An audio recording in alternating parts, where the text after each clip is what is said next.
All right. My name is Chris Campbell. I'm a practicing CPA and I work with small to mid-sized businesses and individuals to help them pay the least amount of taxes possible while keeping them out of jail. So today I wanted to talk about a slick little trick for those that want to avoid paying underpayment penalties. So first of all, as I'm filming this, it's the top of the year in 2026. So not quite sure when this video will come out.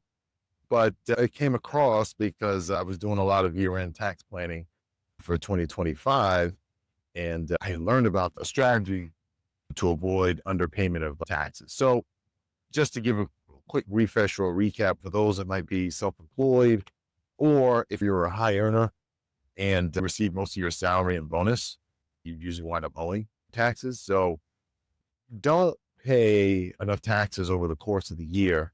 Meaning, if you don't make your quarterly payments, the IRS will penalize you for not paying over the course of the year.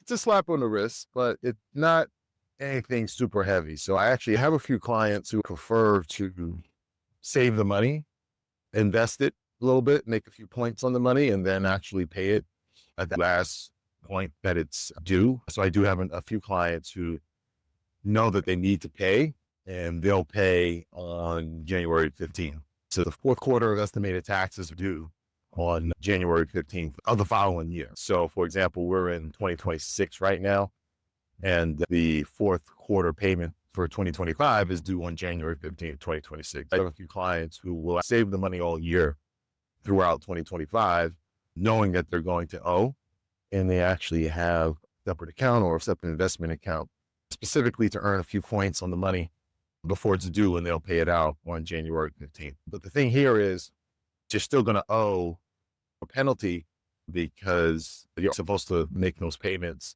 every quarter, right? So in this instance, they don't pay anything for the rest of the quarters and pay everything at the end. But the idea is that they would like you to pay every quarter. So that's the background of it. But here's a way that you can get around that penalty, or at least some of the penalty. It actually involves leveraging a retirement account. So not sure if you can do this before, but you can definitely do it with an IRA.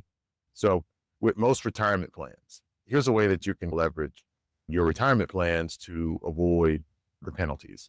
And that's assuming that you have a good amount of money in there to cover the taxes.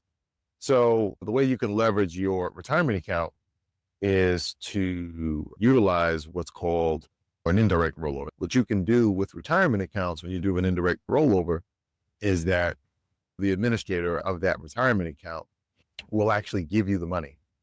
They'll give you the money with the intent of you depositing that money with another administrator. It happens from time to time if you change administrators.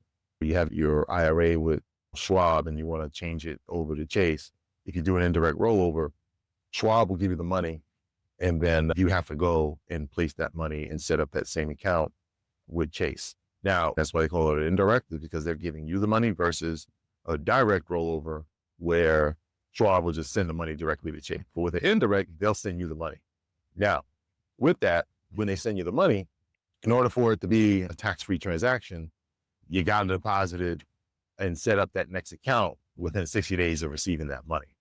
So going back to our example, if you take the money out of Schwab, you have 60 days to set up the same account and Chase in order for it to be a completely tax-free transaction. Now, if you don't do it within the 60 days, then it becomes 100% taxable to you. So if you have a significant amount of retirement account, that can be pretty costly. And on top of that, not only does it become taxable if you're under 65, but you get hit with that penalty of early withdrawal. So it can be relatively risky to do. But the play here is instead of when you take that withdrawal, moving that into the next account, you actually take that money and pay off the taxes and put that full thing towards your tax balance, right?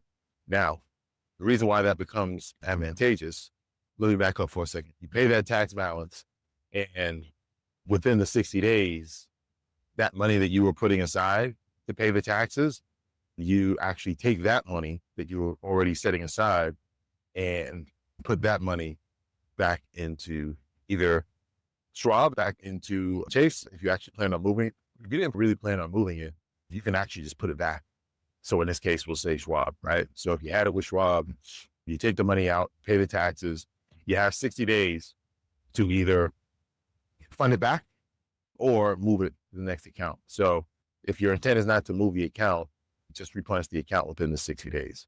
And this is assuming that you were taking the money that you were going to pay the taxes with and already putting it to the side. This is something you don't want to do if you don't have the money available to you. So it only works out if you actually have that money to replenish the account within the 60 days. Now, why would you go ahead and do that if you just put it back within the 60 days? So what happens is that when you take that distribution from that first IRA or retirement account, they'll ask you, okay, do you want anything withheld for taxes? So in this case, Schwab would say, do you want anything withheld for taxes? If you tell them yes, and tell them that you want 100% of the money withheld for taxes, you won't get anything physically because you're paying that whole amount towards the tax bill. And that administrator, in this case, Schwab, would go ahead and send that money into the IRS on your behalf. And you'll get a 1099 showing, hey, we distributed this amount, and then this is what was paid to taxes. And if you refund the account properly, it'll also show that there was a non-taxable rollover. Now, the reason why that works out is because when you get issued that 1099 and it shows the taxes that were paid, those taxes actually get treated as if they were paid throughout the year. So let's just say that your balance was 100,000 and you knew over the course of the year that your bill was going to be 100,000. So you're socking away money to get to that 100,000. You earn a couple points on it. But if you pay that 100,000 from your retirement account and it gets withheld and it's admitted by the administrator, that 100,000 that you paid out of your IRA account will get treated as if it was withheld throughout the year. So you'll get credit as if it was withheld throughout the year, even if this is a strategy that you do towards the end of the year. So it's a good strategy to do, I would say, more so at the end of the year when you have an idea of what your tax bill is going to be. Then you just make that payment Q4. So you avoid the underpayment penalty and you were still able to earn on the money that you were setting aside for the entire year. So it's a pretty good play, I would say, but it could be a risky one. So the caveats here with that is, one, only do this if you actually have the money to replenish it within the 60 days. It can be pretty disastrous if you don't have the money to replenish that retirement account within the 60 days. If you're under 65 and you do something like this and you don't put the money back, it becomes all taxable.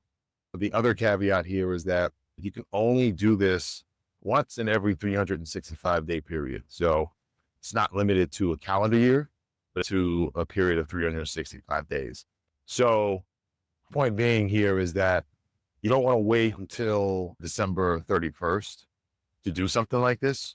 You can do it in December, but give yourself some leeway. So for example, if you execute the rollover and you get the money on, let's say, December 26th, 1 year, you couldn't do this again until December 27th of the following year. So you have to let 365 days pass before you can do it again. So it's not something that you can do on the same day every year because you'll be within the 365 days. So you got to wait a year and then do it the following day. What you can do is pull this strategy towards the beginning of December, and then you do it year after year. If you do it at the beginning of the month, you get a good 20 some odd years to do it. And then even if you're towards the end of the month, you may have to skip a year once you get towards the last days of the year. And so it's a good strategy if you are in the business of putting money aside to pay. And then if you want to pay at the very last minute, good strategy to use if you're in that boat and avoid the underpayment penalties. So it's a little play to do there. So hopefully this helped. If you have any more questions about this topic or any other tax or accounting related questions, feel free to reach out. I'm happy to help. All right. So that's all for now. Talk to you in the next one.